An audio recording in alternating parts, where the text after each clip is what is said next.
Hey guys, welcome back to another cracking installment of the Matt Brown Show. Today we're going to talk about something really cool, really sexy, really scary at the same time. No, it's not your ex-wife. It is in fact artificial intelligence. With none other than Roy Bannister, the co-founder of the AI Africa Expo. Did I get that right? That's exactly right. Thank you, Matt. Thanks for the opportunity. Winning. Welcome to the show. Thanks, Rent a Crowd. You always surprise and delight. So what the hell is this AI Africa Expo story? What's the headline? So basically, myself and my co-founder, Nick Bradshaw, had this vision to bring together the AI community in Africa, map the entire community and bring everybody under one roof into a single forum. To provide the opportunity for everybody in this space to do business so that we could harness AI for the greater social and economic benefits of the continent. Okay. Is that really the vision, though? I guess you got two camps to this, right? So there's the protagonist saying AI is going to steal all of our jobs, and which is what we need in this country. And then you've got the kind of other camp, which is kind of like AI is great because then even if it does automate all the jobs, it'll unlock an entirely new, paradigm of what other jobs could be, with like creatively led jobs or whatever. What's your view on it? Exactly right. Okay, so we're trying to sort of embrace both of those aspects. So we're in the pro AI camp, and obviously we believe Africa has got some awesome innovative talent. For instance, there are people across the continent that are doing some really good stuff in AI. And at the same time, we want to provide them with the opportunity to do business. So we also want to provide an opportunity for organizations and companies, enterprises, to begin employing AI, deploy it in their organizations. And yes, you are correct. At some stage, the anti-AI lobby believes obviously it's going to cost jobs as we automate, but what we believe is obviously there's an opportunity for a reskilling of the workforce, and especially that might be true in Africa because we don't have a lot of those legacy issues to overcome in terms of creating a new workforce. So just for instance, what we try and do as well at the same time is with the assistance of Intel at our first show, we gave away 400 free AI workshops to young entrepreneurs, data scientists, students, where we can begin to create more of a workforce, more of an understanding of the roles that will be needed going forward. This is obviously we're going to talk more about the AI Expo coming up in September, right? That's exactly right. Yes. Okay. What are the exact dates again? It's the 4th and 5th of September. Okay, cool. In Cape Town, Century City. So we're going to be a media partner to that event. Yeah, I believe so. Yeah. Apparently. Deal just done. Yes, just, yeah. Where's that bloody contract? Deal's done. Thank you very much. I think the bet on the table clinched the deal. Nothing like lobbying live on air. Exactly right. Yes. Can't take it back. Where was I going with that? Right, you were asking about the show. Yeah. And being a media partner. Yeah, exactly, of course. Yeah. This being the second installment, right? You were going to tell us about London Tech Week. Yes, that's right. I was going to talk. Jeez, why don't you host the show? Give me that doing a much better job. But the first year, launching anything like this is hard, right? Doing any kind of event is hard, especially something where you're trying to capture the attention not only of executives and decision makers in South Africa, but more broadly around the world. What was the reception like of that first year? I mean, if you're giving away 400 workshops for AI, talk to us about, the appetite for this type of content and this type of event, really. Yeah, well, firstly, it wasn't easy, obviously, to have the first show of its kind in Africa, an inaugural event. It was untried, untested. So we had a lot of partners who shared our vision. And at our first show, we had Microsoft, Google, Intel, Vodacom, MultiChoice, a lot of the SAP, Accenture, these companies that came on board, and that allowed us to share the love, as it were, to bring everybody into the same community. So we had a lot of startups in the same room with venture capitalists. So to answer your question, it wasn't easy, but a lot of people shared the same vision. And as a result, we had a phenomenally successful inaugural event. We're expanding it this year with different partners as well. We're bringing in a little bit of an international flavor as well. We're expanding our Innovation Cafe, which is our forum that gives startups an opportunity to get into the same room with the big boys. Yeah. So and just to expand on that, so it wasn't easy, but obviously we pulled it off, and the appetite for that has been immense. So essentially, what we found is there are a lot of organizations, companies, local government, for instance, that need to understand AI. They need to cut through the hype of AI, and then firstly come to a forum where they can meet the people that can help them to begin that implementation journey, and that's what we provided. What is the attitude of the government? So obviously, you've got a kind of a unique lens on, what our sort of economic caretakers, if you'd like to use that particular label. I mean, what is the government's attitude currently to AI as a technology? Well, they understand that they need to begin embracing it, and they need to start that journey. So the president's just commissioned the Fourth Industrial Revolution Council, the committee, and there are some really forward-thinking people on that council. But I don't think at this stage they can't. There's a journey that needs to be embarked upon. It's an educational journey, beginning to understand it. Firstly, cutting through the hype, of course, and a lot of that hype also includes the negatives around it. So once the government, local governments, and national government begin to understand how we can harness AI. I mean, just for instance, improve service delivery around utilities, smart cities. That already will begin to improve the lives of many people. For instance, using AI in healthcare. These are just a couple of examples that will form part of that journey. Infrastructure is a big one. Yeah. So the ability not to turn water off for 3 days in Joburg. Yes, that's right. quite important. Exactly right. So by using AI correctly, you'll begin to understand what the situation is, how to create better service delivery, and obviously with predictive modeling, understand where the breakdowns are about to happen. Why should anyone come to this event? I mean, you say, I love the fact that you're talking about hype, because there's so much hype. I mean, the other thing I'll say, just to mention London Tech Week for a second, is that, in Europe, this isn't even, it's like it's a thing that you do now. Yeah. It's like, so talk to me about your AI. Well, yeah. Do you know what I mean? It's it's, okay, well, we've done this and that. Yeah. It's not, what is machine learning again? Exactly. You know what I mean? Like they're fundamentally, there's this massive chasm, I'm using that word, across, from what developed markets are currently doing in AI versus what's going on here. Yes. I mean, I know that gap can be bridged quite quickly, especially being African. Yes. But hype, education, all the stuff, why should anyone really come to this event? Well, before I answer that, and you told me a little bit about London Tech Week, where it's almost some of these countries have actually are a couple of steps down that road already, and they're beginning to understand it and begin to implement it.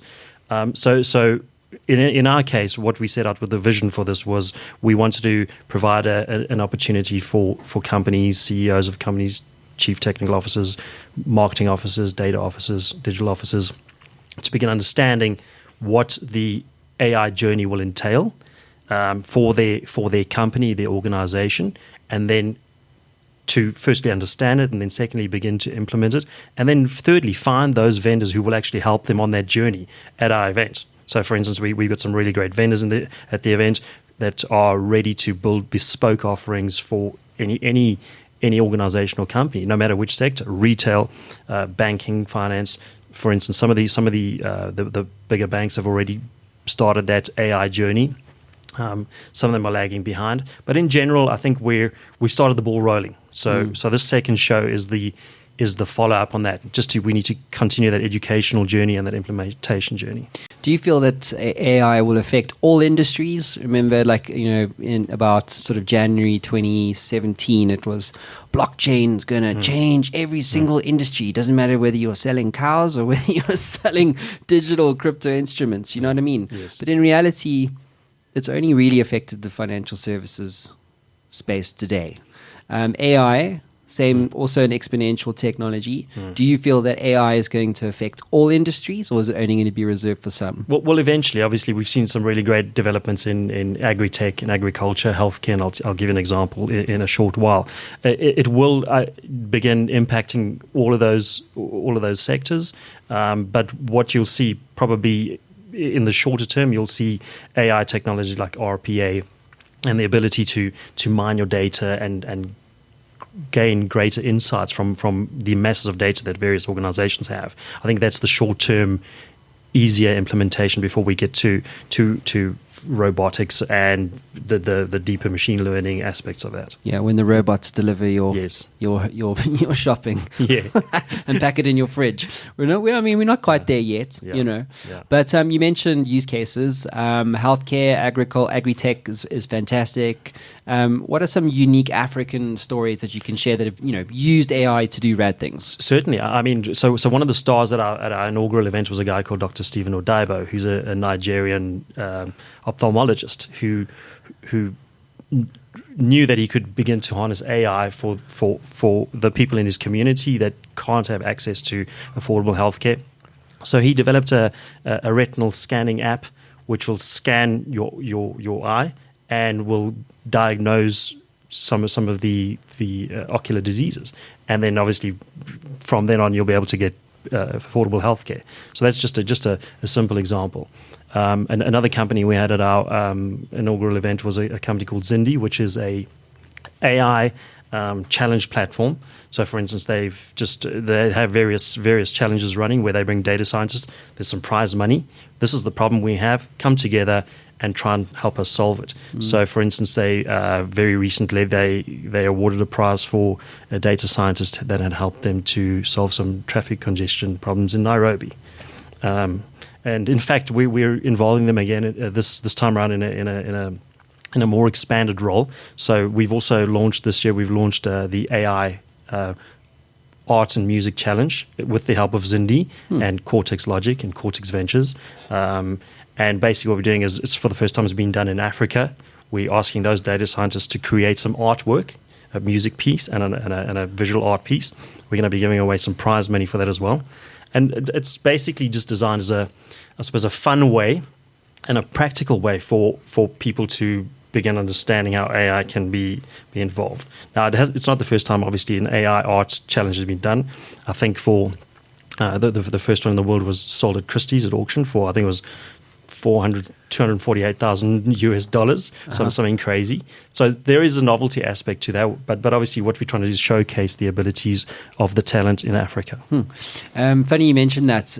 There was a specific stand, I forget the lady's surname now, but I interviewed a lady. By the way, all this is coming out next week, so if you guys are interested, just follow my social media feeds and stuff.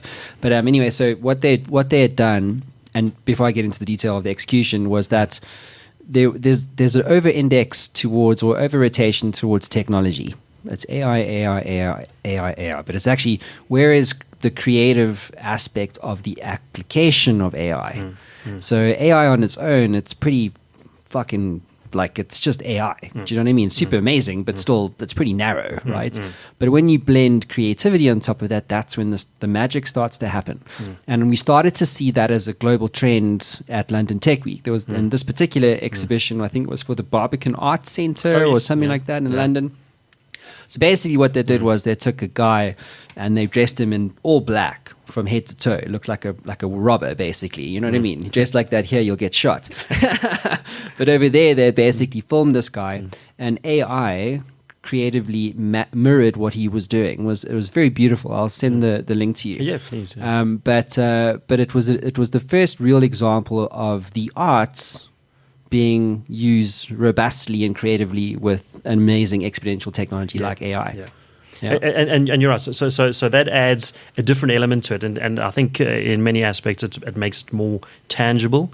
Even though the practical use of it isn't that great, obviously it's a really cool way to showcase what can be done with it, and it's a really practical manner. One of the big things that came out of London Tech Week was the sense of community. Yeah. And I think I want to just explore your views on that as it relates to what you're trying to build here.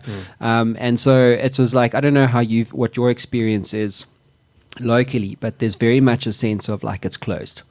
You know, if I'm building AI as Accenture, it's for us, you know. If we're building AI here for predictive pipelines, it's for us, you know. But in Europe, it's very open. All right. It's like, here's how we built a predictive pipeline with AI. First, we did this. We used this data set, these sets of rules. We looked at WIT, but WIT sucked, and we went with, you know. And so they literally do spell out and share a lot of their IP with a sense of fostering the sense of collaboration and community. What are your sort of intended outcomes around those sorts of things? Well, exactly that. So what we're trying to build is we're trying to build an inclusive community where everybody can work together, share that kind of knowledge, the best networking, best practices to obviously with a common goal, sort of harness AI for the betterment of the continent. So that is what we were trying to achieve. So and I do agree with you. There is always that element of exclusivity around kind of, especially around obviously when you're having a commercial aspect to something. There's obviously that commercial aspect that needs to be guarded. And on the other hand, what we try to do as well is obviously we try to bridge the gap between the academic pursuit of AI and the real world application of AI. And obviously along that journey, you'll also find a little bit of that exclusivity. But we're trying to break down those barriers. So what we're trying to do, as I said, is build an inclusive community where everybody can work together. And obviously at the same time, we've got different elements. We've got a business element where people can do business. Sort of the organizations and companies can find the people to help them on their AI journey. So for instance, last year we had 275 companies represented as sponsors, delegate, and exhibitors, mainly C-suite executives from Woolworths, Foschini Group, the major banking groups, local governments. And the general idea is they came to our show to begin to understand AI. Some of them had embarked on their journey to some extent. Some of them were only on their journey and they needed to find out who they can find to help them. So there is that business element, but at the same time, obviously, we have a really large social skills development and capacity building element. And that's obviously where a lot of that element of the inclusivity, let's hold hands, let's share a common vision, let's go forward. And that underpins our entire community, our AI Expo community. Can you share with us a little bit about the format of the 2-day event? So, you know, if I arrive in the morning at 9 o'clock, I'm there at the check-in desk or whatever to get my badge. What am I going to experience? Who am I going to hear speak? Talk to us about the experience of the event that you're creating. And so obviously there are a couple of components to the show. There's a 2-day conference program with 4 tracks. It's there's a vendors track, a case studies track, technology and innovation track, and obviously this year we've expanded it to include a demo zone track to give some real world demos of some of the AI applications. And I'll speak a little bit more about some of the robots from Roban coming along with the French delegation. But the general idea is, so there's a really great conference, thought leaders in AI across various sectors, and you'll hear people speak about how to deploy AI in various sectors. Coupled with that is a expo component where vendors, platform providers, Microsoft and the like can begin Ocular Technologies. I mean, there's a whole list. You can have a look at our website to actually see who's signed up at the moment. So where these companies can begin actually showcasing their products and services in their space. So, and it's a bit of a matchmaking forum as well. So somebody comes along from the mining sector, he's looking for something to help him in automation, and they can find those vendors there. So and then obviously also beyond that, there is a workshop element where we're giving AI skills workshops to executives who need to understand and begin implementing it, as well as an element for skills development and capacity building for some free workshops for students, data scientists, and engineers. Can I ask before I get into? I want to come back to the French thing in a sec. But who's delivering those AI training for executive workshops? Who's delivering that? The experts in the field, some Really? of our vendors. Yes. And they're all happening there at the conference. That's exactly right. Okay, yes. so it's not happening like, No. 3 months down the line or whatever. No, they're all at the conference. So essentially, what happens is last year we booked out the entire Century City Conference Center for our exhibitors. We're expanding this year, so we have an innovation cafe as well. So last year we had some startups, and the general idea is to allow startups, young entrepreneurs, to be in the same room with venture capitalists and some of the larger vendors and platform providers, to give them the same opportunity to be in the same room with the big boys, do some business, showcase their stuff.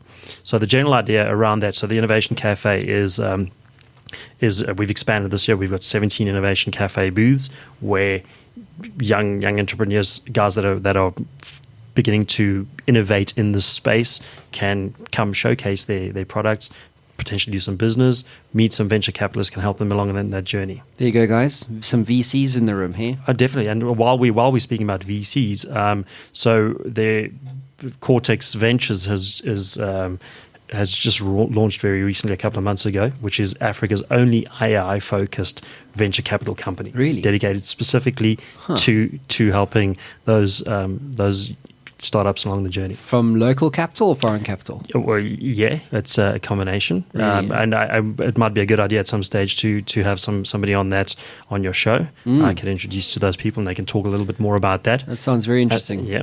Most definitely. Cool. This French delegation. Yes. What the hell is that all about? Why are they coming all the way from La France to here? Well, good question. So when we realized after our first show that we had put on a phenomenal show, we'd realized, look, this potentially is massive, and we need to begin looking at opportunities for local African companies to begin sourcing not only money and venture capital funds, but also business from international, from an international sector. So we'd reached out to a couple of different countries. The French have been very forward-thinking, so they're essentially sending a delegation, on the one hand, to showcase French tech to Africa, and obviously take some of join in partnership with some of the local African companies and begin doing business. So that's the general idea behind that. That's in conjunction with the French Embassy and Business France, who've been awesome. I mean, they're very forward looking, and they understand the potential for building closer relationships on the African continent in the sector. Is Business France like the Department of International Trade in the UK government? Yes. Same function. Yes, similar function. Yeah. Okay. You mentioned the word robots just now. Well, so what are they showing us? So obviously, so for the most part, Will it make sushi? Unfortunately not, but it can play soccer. Really? So the company that's coming along is Roban, and I think they won the Robo Cup in. Is that like Robot Wars? No, Robot Soccer. Oh, robot suckers. Okay. So obviously, just in a similar sense to the AI Art and Music Challenge, it's a real world manifestation and an easy to understand concept around what can be done in AI. So it's an AI run team, basically. Yeah. Wow. Yeah. And you'll understand that obviously as well. So AI has many different facets to it, and it's kind of machine learning, RPA, which is probably the easiest, that robotic process automation for a lot of companies. That's probably the easiest introduction to AI. And then obviously, as you go along, there are various aspects of it. Amazing. So remind me the dates again? The 4th and the 5th of September. It's on the 4th and the 5th of September. In Cape Town? That's right, at Century City Conference Center. Okay, great. Yeah. How do I go and sign up, buy a ticket? Well, what are the ticket options actually? Is it like a 1-day pass, 2-day pass? There are certainly 1-day pass options and a full delegate pass. So we've teamed up with a local startup called Quicket. Yes, of course. Yes, and so they're selling our tickets online, and you can go to Quicket and you can search for AI Expo 2019. You can have a look at that. Cool. Alternatively, you can go to our website at www.aiexpoafrica.com. You can have a look at the program. You can have a look at the sponsors that have signed up already. I mean, we've got a massive Indian company, software giant, coming out, Persistent Systems, Hitachi Vantara. So we've got some really exciting companies that are in this space. We've just signed up UiPath, who are the global leaders in RPA. They're going to be at their show showcasing their products. Cool. Yeah, a lot of exciting stuff happening in the space. That sounds very cool. So there you have it, guys. Go and check out AI Africa Expo. We'll be there. AI Expo Africa. Sorry, AI Expo Africa. My bad. You see? Dyslexic. Yeah. Whiskey stained brain people. Roy, thanks for being on the show, dude. Matt, thank you very much for your time. I really appreciate it. And thanks for Anytime. helping us spread the message. Roy. Thank you.